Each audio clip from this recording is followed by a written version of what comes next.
Magandang balita para sa mga basketball fans dahil kung matatapos ng NBA ay meron tayong sunod na papanoodin. At ito nga yung walang iba kundi yung 43rd William Jones Cup na gaganapin sa Taiwan. Sino-sino nga ba ang mga Pinoy na maglalaro dito? Tara't pag-usapan natin yan.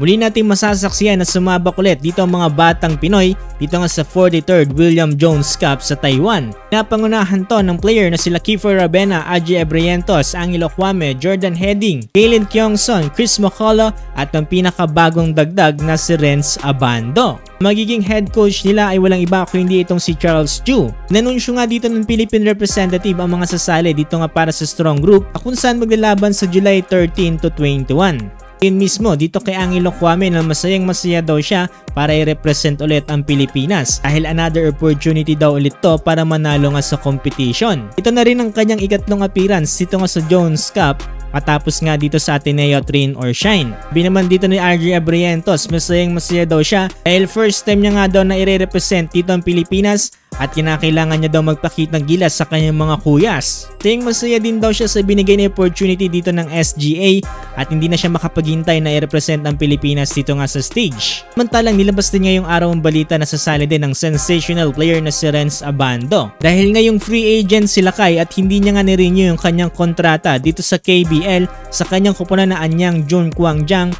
para maging libre siya at makasali nga dito sa strong group. Ayun mismo dito kay Lakay, excited daw siya na makasali dito sa strong group dahil yung nasa Korea pa daw siya ay palagi niyang pinapanood ng laban nitong nasa Dubai pa sila.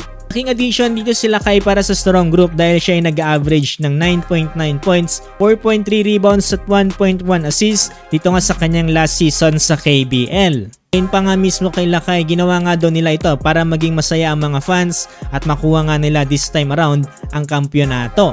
Masaya din ngayon si Coach Charles Chu dahil finally daw magkakaroon na siya ng opportunity to coach Renz Abando. Dahil itong huling nagtapat sila ay against dito si Coach Charles Chu dito nga kay Renz Abando nitong NCAA. Kaya daw siya sa opportunity na ma-coach si Renz dahil meron tong athleticism and firepower. Dagdag pa dito ni Coach Charles Chu na muli daw silang babawi at this time nga daw ay iuuwi na nila ang kampyonato dito para sa Pilipinas. Ngayon matapos silang kapusin dito yung nakarang laban nila sa Dubai.